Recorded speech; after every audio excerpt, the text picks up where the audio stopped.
প্রার্থনা করি প্রভুর বাক্যের জন্যে। ছোটো করে ঈশ্বরের বাক্য থেকে আলোচনা করি। মঙ্গলময় স্বর্গের আব্বা, তোমাকে ধন্যবাদ দিই তোমার করুণার জন্যে।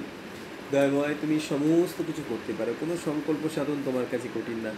তুমি বিশ্বস্ত, তুমি অনুগ্রহ দাও, আমাদেরকে ধরে রাখো, তোমার ভালোবাসায় আমাদেরকে পূর্ণ করো। তোমার বাক্য থেকে আমাদের সাথে কথা বলো, আমাদেরকে বুঝিয়ে দাও, সঙ্গে থাকো। মহিমানিত হও, প্রশংসা তোমায় দিই, প্রার্থনা তোমার যিশু নামে। আমিন।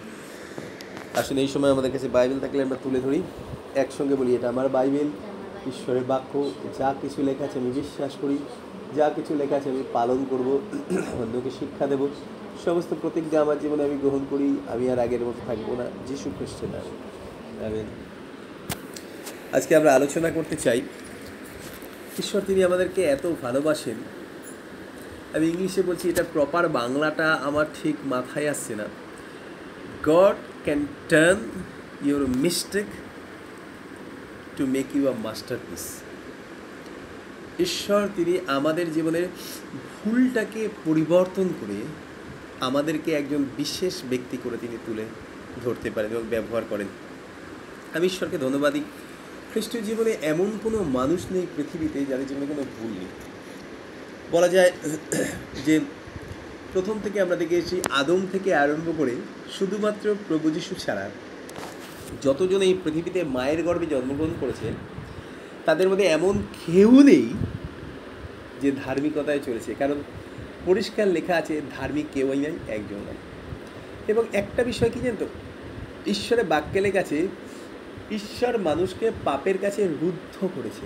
আপনি পড়ে দেখবেন, ইট ইজ রিটেন ইন, খুব সম্ভবত রোমিওতে লেখা আছে বা হিব্রুতে, কোনো একটা জায়গায় আমি দেখেছি। কেন তিনি মানুষকে পাপের কাছে বদ্ধ করিয়াছেন? কারণ এই পৃথিবীতে মানুষ রক্ত মাংসে জীবনযাপন করে। এবং আমি প্রভুকে ধন্যবাদ দিই, বাইবেল লেখা আছে, রক্ত মাংস কখনো ঈশ্বর রাজ্যের অধিকারী হইতে পারে না। এবং সেই জন্যে ফাইনাল ডেতে প্রভু তিনি আমাদেরকে ট্রান্সফর্ম করবেন। মনে রাখবেন একটা বিষয়, ঈশ্বর তিনি আমাদেরকে পরিবর্তন করেন খানিক সময়ের জন্যে, কিন্তু তিনি আমাদেরকে রূপান্তর করেন ফরএভারের জন্য। হালেলুয়া। হি ট্রান্সফর্ম। ঈশ্বর তিনি আমাদের হৃদয়কে পরিবর্তন করেননি, কিন্তু তিনি আমাদের হৃদয়কে রূপান্তর করেছেন। এবং সেই কারণে অন্ধকার জগতের সব কিছুকে ছেড়ে আজকে আমরা বেরিয়ে আসতে পেরেছি। হালেলুয়া। কি মজাদার ব্যাপার না? আমরা তার সেবা করছি। কখনো ভেবেছি যে প্রভু যিশু যে কাজ তিনি সম্পূর্ণ না করে চলে গেছেন, বলবো না তার অসম্পূর্ণ কাজ, কারণ ঈশ্বর তিনি যা কিছু করেন তিনি শেষ করে তারপরে তিনি যান, তিনি সম্পূর্ণ করেন। কিন্তু একটা কাজ আমাদের জন্য রেখে গেছেন। প্রেরিতদের কার্যবিবরণ ইজ ইনকমপ্লিট বুক। গোটা বাইবেলের সব বই সম্পূর্ণ, শুধু প্রেরিতদের কার্যবিবরণ ছাড়া, কারণ ওটা এখনও still it is going on. প্রেরিতদের কার্যবিবরণ এখনও চলছে, আমরা প্রেরিত, এবং it will be finished when he will come back. যখন প্রভু যিশু তিনি ফিরে আসবেন তখন এই কাজটা শেষ হবে, প্রেরিতদের কার্যবিবরণ বইটা শেষ হবে। আমি প্রভুকে ধন্যবাদ দিই, আমি বাইবেল থেকে অনেক ব্যক্তিত্বের জীবন দেখেছি এবং আমি তারপরে উপলব্ধি করতে পেরেছি কেন আমরা পাপের কাছে রুদ্ধ হয়েছি। কারণ ঈশ্বরের বাক্যে লেখা আছে, যেন তিনি আমাদেরকে তার অনুগ্রহ তিনি দেখাতে পারেন। একটা বিষয় মনে হয়, প্রশ্ন এরকম আসতে পারে, তাহলে কি ঈশ্বর তিনি চান যে আমরা পাপ করি? একদমই না। কিন্তু ঈশ্বর তিনি প্রকাশ করতে চান, রক্ত মাংসের শক্তি নেই পাপের ওপরে জয়লাভ করার জন্য। যদি আমরা আধ্যাত্মিকভাবে জীবনযাপন করি এবং পবিত্র আত্মার শক্তিতে আমরা প্রতিদিন আমরা এগিয়ে যাই, তাহলে ফাইনাল ডেতে সাধু পৌল তিনি বলছেন যে তিনি শেষ দিনে আমাদেরকে নিষ্কলঙ্ক অবস্থায় উপস্থিত করবেন। এন্টায়ার লাইফ আমাদের জীবনে স্পট থাকে, এবং এটা খুব কমন। মানুষ স্বীকার করুক আর নাই করুক, আমরা আমাদের ব্যক্তিগত জীবনে আমরা জানি যে প্রতিদিন we makes a lot of mistakes. আমরা প্রতিদিন অনেক ব্যাপারে ফেলিওর হয়ে যাই। অনেক সময় আমরা দেখতে পাই ভুল করে ফেলি, রেগে যাই, রিভেঞ্জ নিয়ে ফেলি। অনেক সময় আমরা প্রভুকে কথা দিয়ে কথা রাখি না। কিন্তু মজাদার ব্যাপার হচ্ছে, এইটা আমাদেরকে অনুতপ্ত করে। কি অদ্ভুত বিষয় দেখুন, এইটা আমাদেরকে অনুতপ্ত করে যে প্রভু আমি তোমার বিরুদ্ধে পাপ করেছি। কিন্তু মজাদার বিষয় হচ্ছে, god not অ্যাংসিয়াস about our failure. ঈশ্বর তিনি আমাদের ভুলটাকে নিয়ে তিনি চিন্তাই করেন না, কারণ তিনি জানেন আমরা রক্ত মাংসের মানুষ। এবং আমি ঈশ্বরকে ধন্যবাদ দিই, এই যখন আমি এতগুলো দিন আমি যখন বসে আছি ঘরে, আমি অনেক বিষয় আমি ভাবি এবং প্রভুর সাথে কথা বলি, আর উপলব্ধি করতে পারি যে প্রভু তুমি কুমোর, আমরা মাটি। আমরা যখন কোনো ভুল করি আর তারপরে আমরা নিজেরাই সিদ্ধান্ত নিয়ে নিই যে আমাদের জীবনের জন্য আর উত্তম কিছু নেই, কারণ আমরা নিজেদেরকে কুমোরের জায়গায় বসিয়ে রেখে আমাদের ডেস্টিনেশন ঠিক করে ফেলি। আমি জীবনে এই ভুল করেছি, আমার জীবনে এই অন্যায় আছে, আমি আর বদলাবো না, আমার জীবনের জন্য ঈশ্বর তিনি কখনো আর আশীর্বাদ রাখবেন না। মনে রাখতে হবে আমরা কুমোর না, তিনি কুমোর। যতদিন না পর্যন্ত আমরা তার কাছে পৌঁছাচ্ছি ততদিন পর্যন্ত আমরা কিন্তু সেই কুলাল চক্রের উপরে রয়েছি। হালেলুয়া। বাইবেলে লেখা আছে না যে একজন কুমোরের কি এই অধিকার নেই একটা পাত্র ভেঙে গেলে তাকে আবার অন্য পাত্র তৈরি করে? এবং এটা ঈশ্বরের বাক্যে লেখা আছে না, he has authority and he has right. তিনি জানেন একটা পাত্র ভেঙে গেলে। কেন বাইবেলে এই উদাহরণ দেওয়া রয়েছে? কারণ তিনি জানেন মাটির পাত্র ভঙ্গুর, একটু জোরে রাখলেই সেটা ভাঙবে, একটু জোরে চাপ লাগলেই সেটা বেঁকে যাবে। এবং বাইবেলে লেখাই আছে তুমি আমাদের গঠন জানো, আমরা সবাই রক্ত মাংসে তৈরি না, আমাদেরকে মাটি দিয়ে তৈরি করা হয়েছে। এবং তাহলে প্রশ্ন যে কেন ঈশ্বর তিনি আমাদের ভুলটা করতে দেখলেও তিনি আমাদেরকে বাধা দেন না? আমাদের সবসময় মনে রাখতে হবে ঈশ্বর তিনি পবিত্র, তিনি কখনো তার কাজকে অসম্পূর্ণ রাখেন না। বাইবেলে লেখা আছে তিনি আমাদেরকে শেষ দিনে তার কাছে উপস্থিত করবেন, এবং এই প্রসেসটা আমাদের এন্টায়ার লাইফে যদি একবার ঈশ্বর তিনি আমাদেরকে তৈরি করে ছেড়ে দিতেন, আমরা আর জীবনে ভুল করতাম না, তাহলে আমরা তার হাতের কাঠের পুতুলে থাকতাম, যেটা কোনো দিন ভাঙবে না, যেটা কোনো দিন ক্ষয় হবে না। কিন্তু ঈশ্বর তিনি এই পৃথিবীতেই আমাদেরকে রেখেছেন। বাইবেলে লেখা আছে না, যখন প্রভু তিনি যখন তার 7 অধ্যায় তিনি প্রার্থনা করলেন, এত ভালো প্রার্থনাটা পিতার কাছে তিনি করেছিলেন। প্রভু তিনি বললেন, পিতা আমি প্রার্থনা করছি না যে তুমি তাদেরকে এই জগৎ হইতে লইয়া যাও। যখন আমরা মনে করি যে আমরা কষ্ট পাচ্ছি, দুঃখ পাচ্ছি, যখন আমরা মনে করি আমাদের জীবনে ফেইলিওর, আমরা প্রথমে কি চিন্তা করি আর আমি বাঁচতে চাই না। এবং আমি ঈশ্বরকে ধন্যবাদ, এই প্রার্থনা গড উইল নেভার আনসার। আপনি ধার্মিকতায় জীবনযাপন করার চেষ্টা করলেও যদি আপনি পড়ে যান, আর তারপর যদি আপনি লাখবার প্রার্থনা করেন যে প্রভু তুমি আমাকে নিয়ে যাও, God will not answer you. ঈশ্বর তিনি প্রার্থনার উত্তর দেবেন না। কেন? কারণ তিনি জানেন কোন প্রার্থনার উত্তর কখন দিতে হয়। He knows the right time. ইংরেজিতে একটা গান আছে, in his time he makes all things beautiful. আপনি বলুন তো, ইয়োবের জীবনে ইয়োব এত কিছু হারানোর পরে কত মাস তাকে কষ্ট পেতে হয়েছিল, কত যন্ত্রণা। ইয়োব তিনি জিরোমিও তিনি তাদের জন্মদিনকে অভিশাপ দিয়েছিলেন, বিলুপ্ত সেই দিন যেদিন ঘোষণা করিল পুত্র সন্তান জন্মিলে। অনেকের জীবনে এরকম আছে যারা চিন্তা করে আমি যদি না হতাম তাহলে ভালো হতো। থ্যাংক গড যে তিনি আমাকে পৃথিবীতে পাঠিয়েছেন। এই পৃথিবীতে আমি এসেছি বা আমরা এসেছি, এটা আমাদের পরিকল্পনা। মনে রাখবেন একটা বিষয়, একজন প্রস্টিটিউটের গর্ভেও যদি একটা সন্তান জন্মগ্রহণ করে, এটাও তার ফুলের জন্য নয়, কিন্তু ঈশ্বরের পরিকল্পনা। আপনি চিন্তা করে দেখুন, রাহাবকে ঈশ্বর তিনি ব্যবহার করেছিলেন। Such a blessed woman she became. তার গর্ভে সেই বংশতে প্রভু যিশু তিনি জন্মগ্রহণ করেছিলেন। তামরকে তার শ্বশুর ব্যবহার করেছিল, তথাপি তার গর্ভকে প্রভু তিনি ব্যবহার করেছিলেন যেন তার গর্ভের মধ্যে থেকে যে সন্তান আসবে সেই সন্তান যেন প্রভু যিশুর বংশের একজন হয়। এবং আমি ঈশ্বরকে ধন্যবাদ দিই। মনে রাখবেন বাইবেলে লেখা আছে যাবেশ আপন ভাতৃগণের মধ্যে সম্ভ্রান্ত ছিল। এবং আমি ঈশ্বরকে ধন্যবাদ দিই, যদি আমি ভুল না বলে থাকি তাহলে এখানে মথিলিখিত সুসমাচারে এক জায়গায় লেখা রয়েছে, একটুখানি খুলে নিই,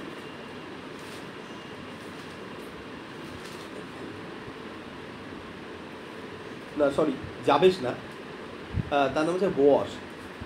ক্ষমা করবেন, আসলে অপারেশনের পরে অনেক কিছু না মনে থাকছে না, মাথা থেকে বেরিয়ে যাচ্ছে, কিছুতেই মনে রাখতে পারছি না, শতবার বললেও বেরিয়ে যাচ্ছে মাথা থেকে। বোয়াস, এবং বোয়াস রাহাবের গর্ভজাত। এবং চিন্তা করে দেখুন, বোয়াসের পুত্র ওবেদ, মথিলিখিত সুসমাচার 1 অধ্যায় 5 পদে লেখা আছে ওবেদ রুতের গর্ভজাত। চিন্তা করে দেখুন, রুথকে কে বিয়ে করেছিল? বোয়াস। রুথ তিনি একজন পরজাতি মহিলা ছিলেন। সেই রুথকে ঈশ্বর তিনি আশীর্বাদ করলেন। তিনি প্রভুকে জীবন দেওয়ার পরে তার গর্ভে যে সন্তান জন্মায় তার নাম হচ্ছে যিশয়, এবং যিশয়ের পুত্র হচ্ছে দাউদ। দাউদের মধ্যে দিয়ে প্রভু যিশু নিয়েই পৃথিবীতে আসে। আমি ঈশ্বরকে ধন্যবাদ দিই। আজকে আমরা ছোট করে কয়েকটা জায়গা থেকে একটু দেখতে চাই এবং আমাদের মধ্যে যে ভুলটা আছে সেই ভুলটা থেকে বেরিয়ে আসার জন্যে আমরা কখনো ঈশ্বরকে দুশ্চিন্তায় ফেলতে পারি না আমাদের জীবনে, এবং এটা পুরোটাই মিথ্যা। শয়তান বলে যে ঈশ্বর তিনি কষ্ট পাচ্ছেন, ঈশ্বর তিনি জানেন আমরা কেন। কি অদ্ভুত না? দেখুন বাইবেল লেখা আছে যতজন শিষ্যকে প্রভু যিশু তিনি বেঁচেছিলেন, হি নিউ দেয়ার ক্যারেক্টার্স, তিনি তাদের সমস্ত চরিত্র জানতেন। এমন একজন যে চোর, যে তাকে ধরিয়ে দেবে, কিন্তু ঈশ্বরের পরিকল্পনাকে পূর্ণ করার জন্য তাকেও প্রভু তিনি বেছে নিয়েছিলেন। তাহলে বাইবেলে অনেক জায়গায় লেখা হয়েছিল। একটা জায়গা থেকে একটু পড়তে চাই, লুক লিখিত সুসমাচার 22 অধ্যায়। সেখানে লেখা রয়েছে 22 অধ্যায় 7 পদ থেকে পড়ছি।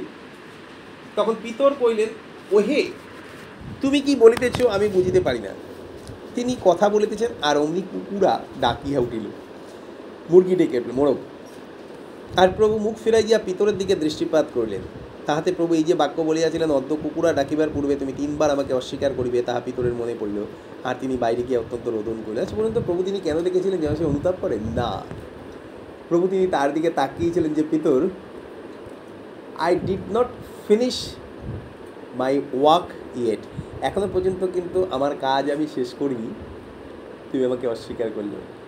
এখনও তুমি সেই পাত্রের ওপরে বসানো রয়েছে যেটা আমি ঘুরিয়ে চলেছি তোমাকে উত্তম পাত্র তৈরি করার জন্য। হ্যালো। এবং তখন তারপর থেকেই মিরাকেল হতে শুরু করেছে না? পিতর তিনি কাঁদতে কাঁদতে বেরিয়ে গেলেন। প্রভু যিশু তিনি অ্যাসেনশন, পুনরুত্থান, তারপরে তিনি স্বর্গে চলে গেলেন। ঠিক 10 দিন পরে 50 দিন পবিত্র আত্মা নেমে এলেন।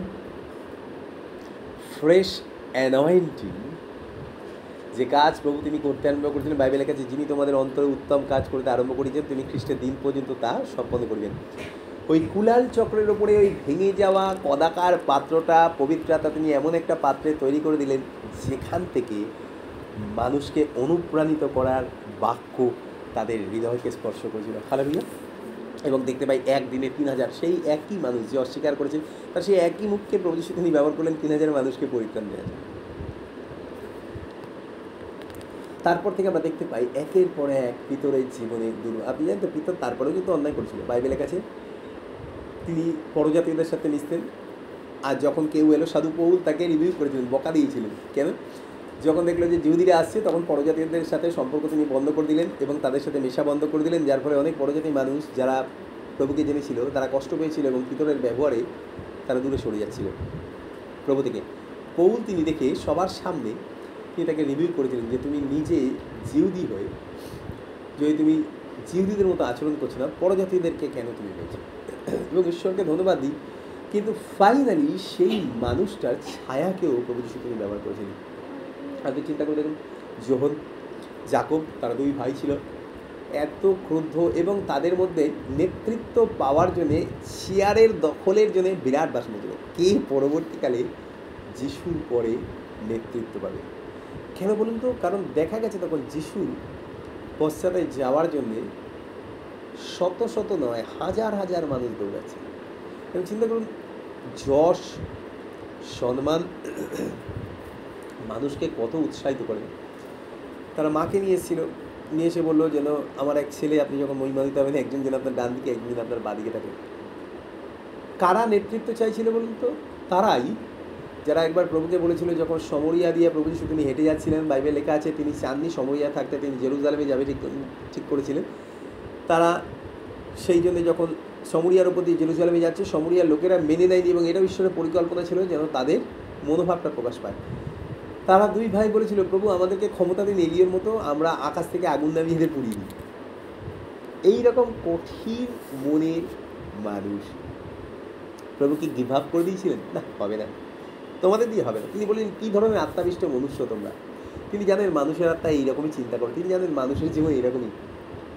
অল আওয়ার ফল্টস এবং অল আওয়ার ফেইলিওর্স, মিস্টেক্স আমরা করার আগে তিনি জানেন। কি অদ্ভুত না? অব্রাহাম তিনি জীবনে একটা ভুল করেছিলেন। কি করেছিলেন?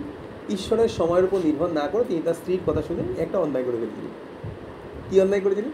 তিনি হেগারকে বিয়ে করে নিয়েছিলেন এবং তার মধ্যে থেকে ইসমাইলের জন্ম হয়। তারা ঈশ্বরের বিরুদ্ধে জীবনযাপন করতে আরম্ভ করে।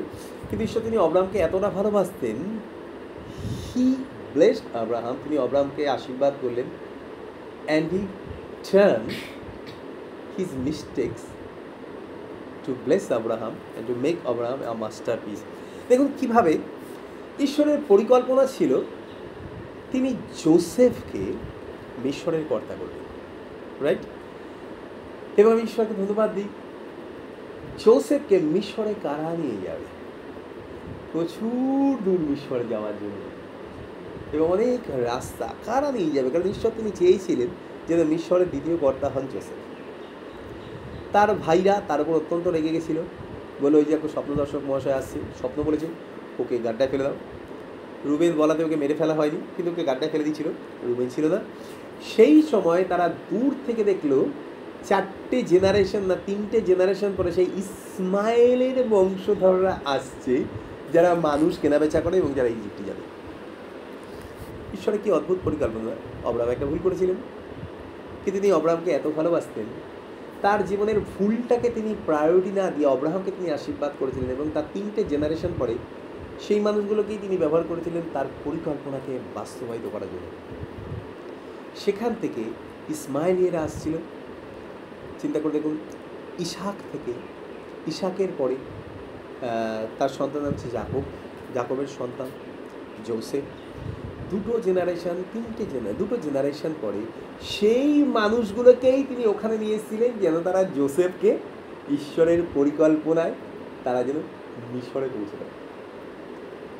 Thank god for his unique plan. ঈশ্বরের অদ্ভুত পরিকল্পনা। যখন এই পৃথিবীতে সমস্ত মানুষ আমাদেরকে দোষী করে, যখন এই পৃথিবীতে সমস্ত মানুষ আমাদের ভুল ধরে বেড়ায়, প্রভু তিনি বলতে চান, you are not created completely yet. তুমি এখনও পর্যন্ত সম্পূর্ণ কিন্তু আমার পরিকল্পনায় তৈরি হয়ে যাওনি। মনে রেখো, তুমি এখনও কোমরের ওই পাত্রটার উপরে রয়েছো যেটা আমি ঘুরাচ্ছি। I will make you something special out of you. আমি তোমার মধ্যে থেকে বিশেষ কিছু তৈরি করবো। এবং আমি প্রভুকে ধন্যবাদ দিই, তাই ঘটেছিল।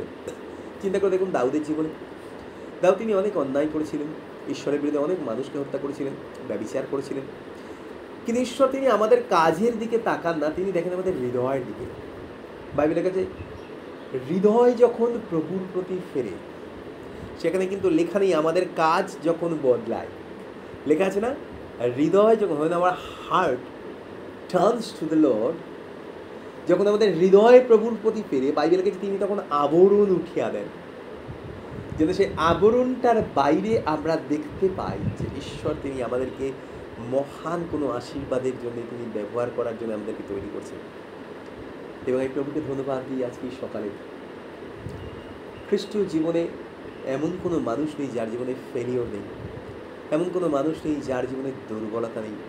মনে রাখবেন প্রিয় বন্ধু, যতদিন আমরা রক্ত মাংসে আছি ততদিন পর্যন্ত উই উইল মেক মিস্টেক্স, কিন্তু আমি আপনাকে উৎসাহিত করছি না আপনি ভুল করবেন বলে, কিন্তু একই সাথে আমি আপনাকে কনফার্ম করি, বাই ইয়োর মাইট, আপনার নিজের শক্তিতে, আপনার নিজের ক্ষমতা থেকে ইউ ক্যানট, আপনি কোনো দিন পারবেন না নিজেকে পবিত্র রাখতে, কোনো দিন না, ইম্পসিবল।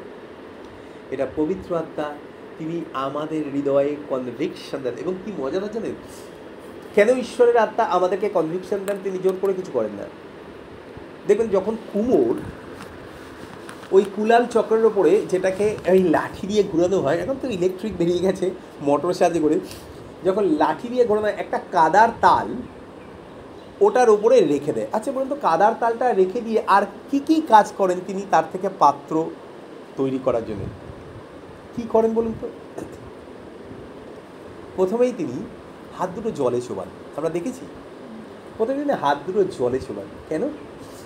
মাটিটাকে আরও নরম করতে হবে, যেন আমার আঙ্গুল যেদিকে আমি চাই ওই নরম হয়ে যাওয়া মাটিটা সেদিকেই মুভ করবে। আমি ঈশ্বরকে ধন্যবাদ দিই, যদি আপনাকে ঈশ্বর তিনি কোনো কঠিন পরিস্থিতির মধ্যে এবং কনভিকশনের মধ্যে দিয়ে নিয়ে যাচ্ছেন, জানবেন আপনি সেই মাটির তাল যেটাকে প্রভু তিনি আরও জল দিচ্ছেন, পবিত্র আত্মা, যেটাকে তার আঙ্গুলের কাজে তিনি আপনাকে এক্স্যাক্টলি সেই শেপে তিনি তৈরি করছেন। এবং প্রভুকে ধন্যবাদ দিই, এটা আমি উপলব্ধি করতে পেরেছি যে প্রভু আর পবিত্র আত্মা তিনি একদিনে কাজ করেন না। মূলত যখন আদম হাওয়া পাপ করেছিল, প্রভু যিশুর আসতে কত বছর লেগেছিল এই পৃথিবীতে? কি অদ্ভুত না! ঈশ্বর তিনি এক মুহূর্তে পারতেন আদম হাওয়ার হৃদয় মনটাকে বদলে দিতেন, তিনি আদম হাওয়া এসে ক্ষমা চেয়ে নিত। কেন ঈশ্বর তিনি করেননি? কারণ তার ইউনিক পরিকল্পনাটা আমাদের পরিকল্পনার বাইরে। কেন? কারণ ঈশ্বর তিনি দেখাতে চেয়েছিলেন এই পৃথিবীতে রক্ত মাংসের ক্ষমতাকে শয়তান ব্যবহার করলেও ঈশ্বর তার আত্মার মধ্যে থেকে আমাদের সেই জীবনটাকে আশীর্বাদ স্বরূপ করে গড়ে তোলেন। হালেলুয়া! কি অদ্ভুত না! তাও তিনি এত অন্যায় করেছিলেন, ব্যভিচার করেছিলেন, হত্যা করেছিলেন, অনেক যুদ্ধ করেছিলেন, কিন্তু যখন দাউদের হৃদয় প্রভুর প্রতি এতটা আকাঙ্ক্ষিত ছিল, ঈশ্বর তিনি তার হৃদয়ের দিকে তাকিয়েছিলেন, তার কাজের দিকে না। এবং সেই জন্য বাইবেলের কাছে আমি একজন মানুষকে পাইয়াছি যার হৃদয় সর্বদা আমার পেছনে আছে। আজকে ঈশ্বর তিনি আমাদের হৃদয়ের দিকে তাকান যে আপনি কতটা কনভিক্টেড। এবং মনে রাখবেন, আমাদের নিজেদের শক্তিতে আমরা নিজেরা মাস্টারপিস হতে পারবো না। ঈশ্বরকে বলুন যে প্রভু তুমি আমাকে 100 বছর বাঁচিয়ে রাখো, যেন যে পরিকল্পনায় তুমি আমাকে ওই কুমুরের কুলাল চক্রের উপরে বসিয়েছো, I want to be exactly what you want. তুমি যেরকম পাত্র চাও আমাকে সেইভাবে বানাও। এবং আমি আপনাকে বলছি, পবিত্রতা খুব স্লো তিনি আমাদের জীবনকে পরিবর্তন করেন। কীভাবে জানেন? তিনি আমাদেরকে বারবার কনভিকশন দেন যেন আমাদের ভালোবাসাটা প্রভুর প্রতি বৃদ্ধি পায় এবং জগতের প্রতি ভালোবাসাটা আমাদের আস্তে আস্তে কমে যায়। আপনি দেখুন, যখন আপনি প্রথম প্রভুকে জেনেছিলেন তখন প্রভুর প্রতি যা ভালোবাসা ছিল, এখন আপনার প্রভুর প্রতি বাসনাটা বাইবেল পড়তে পড়তে পড়তে পড়তে আরও বেড়ে। তখন আমরা ইমোশনাল ছিলাম, ছেড়ে দিক মানুষ তবু চলে যাব, যা বলে বলবে তবু করব। কিন্তু এখন আমরা স্টাবলিশড হয়েছি। তখন কেউ যদি আমাদেরকে বলতো, আমরা ছেড়ে দিয়ে চলে যেতাম, যাবো না ওখানে, আর অপমান করছে আর যাবো না, আমার যিশুকে অপমান করা। কিন্তু এখন কি, যারা অপমান করছে আমরা তাদের জন্যই প্রার্থনা করি, তাদেরকেই প্রভুর কথা বলি, তাদেরকেই আমরা প্রভুর কাছে ফিরিয়ে নিয়ে আসার চেষ্টা করি, তাদের উপর আর আমরা রেগে যাই না। কেন? ঈশ্বরের আত্মা তিনি আমাদেরকে সেই কুলাল চক্রের উপর বসিয়ে তিনি আমাদেরকে তৈরি করছেন, so he can turn our mistakes to make us a masterpiece. এবং এই প্রভুকে ধন্যবাদ দিই, কত অদ্ভুত না! দাউদকে ঈশ্বর তিনি এমনভাবে আশীর্বাদ করলেন, তিনি বললেন দাউদকে, তোমার সিংহাসনে বসার জন্যে লোকের অভাব হবে না। একটাই সিংহাসন ঈশ্বর তিনি বেছে নিয়েছিলেন, যে সিংহাসনটায় দাউদ বসেছিলেন। কেন? তার হৃদয়ের ভালোবাসা ছিল প্রভুর প্রতি প্রগাঢ়। ফাইনালি সেই সিংহাসনটা প্রভু যিশু তিনি টেনে নিয়ে বলেন, আজকে থেকে এই সিংহাসনে আমি বসবো দাউদ। এবং আমি ঈশ্বরকে ধন্যবাদ দিই, সেই সিংহাসনে প্রভু যিশু তিনি রয়েছেন। এটা বোঝায় অথরিটি এবং তার রাজত্ব। আজকে এই সকালবেলা আমাদের প্রত্যেকের জীবনে আমরা জানি। এবং মনে রাখবেন, আমরা যতই অন্য মানুষের বলি, কেন বাইবেল লেখা আছে তুমি তোমার শত্রুকে ক্ষমা করো। আপনি বিশ্বাস করবেন, এই ঘটনাটা আপনার জীবনে হয়তো কখনো হয়েছে। যখন আমি হসপিটালে বিছানায় ছিলাম, আমার অপারেশনের পরে আমার সেন্স এসছে, পুরোপুরি সেন্স এসছে প্রায় 3 দিন পরে। আমার একটু বেশি সময় লেগেছিল, কারণ আমার হার্টটা খুব উইক ছিল এবং ডাক্তার বলেছিল যে ওনার খুব কমপ্লিকেটেড অবস্থা। আমার হার্টটা অনেক ফুলে গেছিলো এবং সেই জন্য আমাকে স্পেশাল কেয়ার করা হয়েছিল। তো যখন আমি ওখানে ছিলাম, আমার পুরোপুরি আমাকে বারবার করে এসে বলতো যে সবাই কিন্তু 2 দিনে আইসিইউ থেকে বেরিয়ে যায়, আপনি 3 দিন হচ্ছে এখনও কিন্তু আইসিইউতে আছেন। আমি তাকাবো কি, তাকানোর মতো পর্যন্ত আমার শক্তি ছিল না। আর যখন এই সিনিয়র ডাক্তার যিনি আমাকে অপারেশন করেছেন তিনি আসতেন, কেমন আছেন, আমি চোখটা কোনো রকমে খুলে বলতাম যে একটু ভালো আছি। বললো ঠিক আছে, ওনাকে আরেকটা দিন রাখুন, অবজারভেশনে রাখুন। এবং আমি ঈশ্বরকে ধন্যবাদ দিই। আপনি জানেন যে সেই সময় যখন আমি এই ঘোরের মধ্যে ছিলাম, পবিত্র আত্মা তিনি আমার সাথে কথা বলেছিলেন। তিনি আমাকে বলেন, যারা তোমার বিরুদ্ধে অন্যায় করেছে, যারা তোমাকে খারাপ কথা বলেছে, যারা তোমার বিরুদ্ধে মিথ্যা কথা বলেছে, it is your time to forgive them. তাদেরকে ক্ষমা করে দেয়া তোমার কাজ। এবং আপনি বিশ্বাস করুন, ওই যন্ত্রণা উপলব্ধি করতে করতে আমি উপলব্ধি করতে পেরেছিলাম যে প্রভু, সবথেকে বেশি শান্তি এবং আনন্দ যদি আপনার বিরুদ্ধে কেউ কিছু বলেছে, যদি আপনি তাকে ভুলে যান বা ছেড়ে দেন। এবং আমি প্রভুকে ধন্যবাদ দিই, তিনি আমাকে অনুগ্রহ দিয়েছিলেন এবং প্রভু তিনি আমাকে বলেছিলেন, তুমি বলো তো আমি তোমার কত অপরাধ ক্ষমা করেছি, নাও ইজ ইয়োর টাইম। আমি হয়তো ওটা মেনে নিতে পারতাম না যদি আমি হসপিটালের বিছানায় না থাকতাম, কারণ আমার একাকিত্ব হওয়ার খুব দরকার ছিল। ওখানে ব্যক্তিগতভাবে আমি একা ছিলাম, চারিপাশের সমস্ত মানুষ থাকলেও আমি একটা ঘোরের মধ্যে ছিলাম, যেখানে আমার চারিপাশে মানুষ কী করছে, কথা বলছে বা কে আসছে কে যাচ্ছে আমি দেখেও কিছু দেখতে পেতাম না। 3টে দিন শুধু আমার 2 মেয়েকে ওপরে তোলা হতো, 2 মিনিটও না 1 মিনিট করে দেখতে দিত।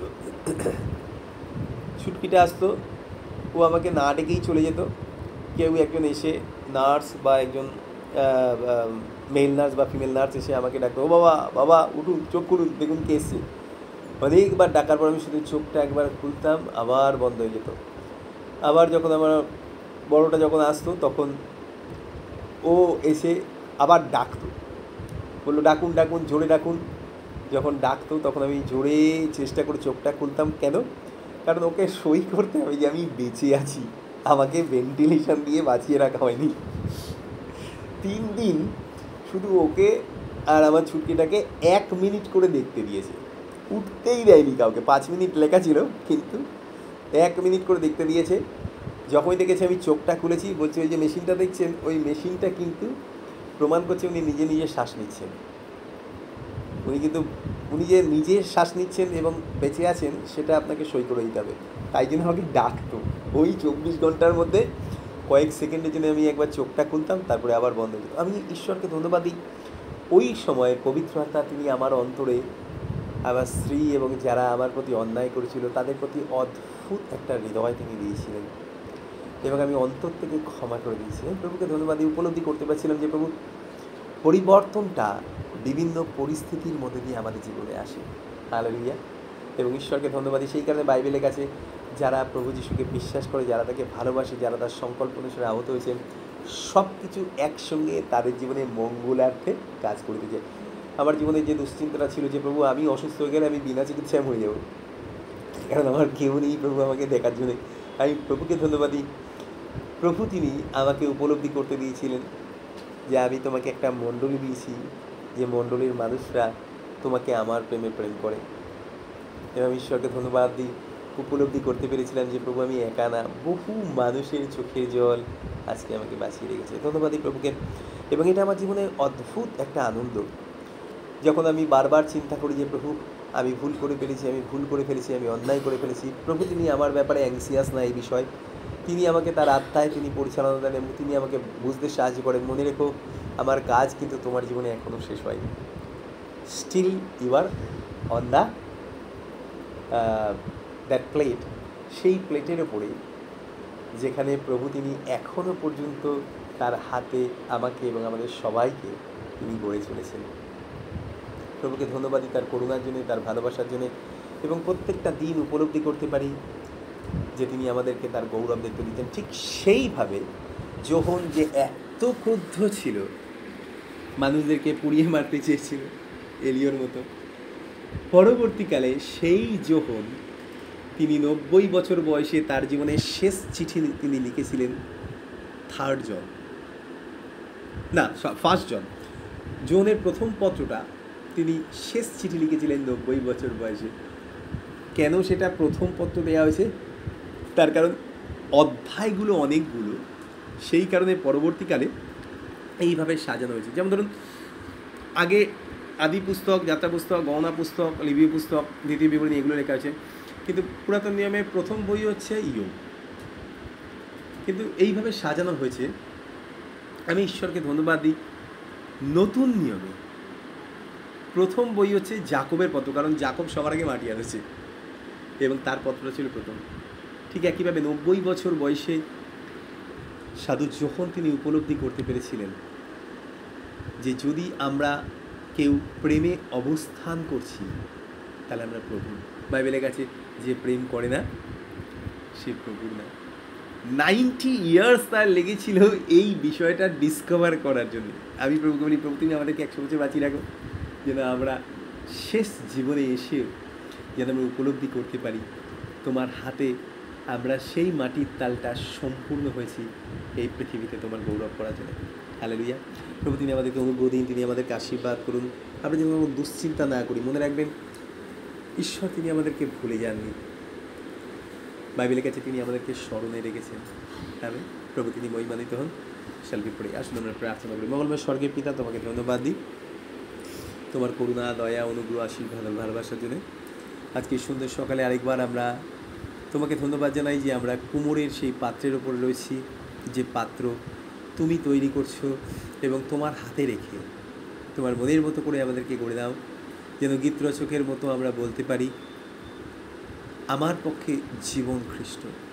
যতদিন তুমি চাও ততদিন পর্যন্ত যেন আমরা সাধু পৌলের মতো এইভাবেই আমরা যেন বিশ্বাস করতে পারি, আমার পক্ষে জীবন খ্রিস্ট। এবং যেদিন আমরা চলে যাব সেদিন আমরা উপলব্ধি করতে পারবো এটা আমার পক্ষে উত্তম, কারণ আমি তৈরি হয়ে গেছি তোমার পরিকল্পনায়, তোমার উপস্থিতির মধ্যে গিয়ে তোমার গৌরব করার জন্য। ধন্যবাদই সেখানে লেখা আছে প্রভু প্রকাশিত বাক্যে। আর তারপরে আমি দেখলাম সমস্ত ভাষাবাদী এবং সমস্ত জাতির মধ্যে থেকে অযুত লোক, যা গণনা করিতে কাহারও সমর্থ নাই, কেউ সমর্থ নাই। প্রভু আমরা প্রত্যেকে তার মধ্যে আছি। প্রভু আমাদের প্রত্যেকের জীবন তোমার কাছে মূল্যবান, তোমার হাতে তুমি রেখেছো, তুমি এঁকে রেখেছো, এনগ্রেভ করে রেখেছো। আমরা কৃতজ্ঞ তোমার দোয়ার জন্য। সঙ্গে থাকো, উপলব্ধি করতে দাও আমরা বড় প্রিয়। একটা সময় ছিল যখন তুমি জিএসকেলকে বলছিলে যে আমি যখন যাচ্ছিলাম তোমার পাশ দিয়ে, আমি দেখলাম রক্তাক্ত অবস্থায় তুমি ছটফট করছিলে, তোমার প্রতি কেউ স্নেহ দৃষ্টি করেনি, কেউ তোমার প্রতি স্নেহ দৃষ্টি করেনি। when I was passing by, যখন আমি যাচ্ছিলাম দেখলাম এইটা তোমার প্রেম পাওয়ার সময়। প্রভু আমাদের জীবনকে তুমি দয়া করো, যখন আমরা মনে করি প্রভু আমরা ভেঙে গেছি, হারিয়ে গেছি, শেষ হয়ে গেছি, আর কেউ আমাদের জীবনের জন্য প্রভু নেই, আমরা আর জীবনে প্রভু এগোতে পারবো না, তুমি বলছো now is your time to be loved by me, আমার প্রেম পাওয়ার সময় তোমার। প্রভু তুমি আশীর্বাদ করো, আমরা তোমাকে ভালোবাসি এবং তোমার মনের মতো হয়ে দাঁড়াতে চাই।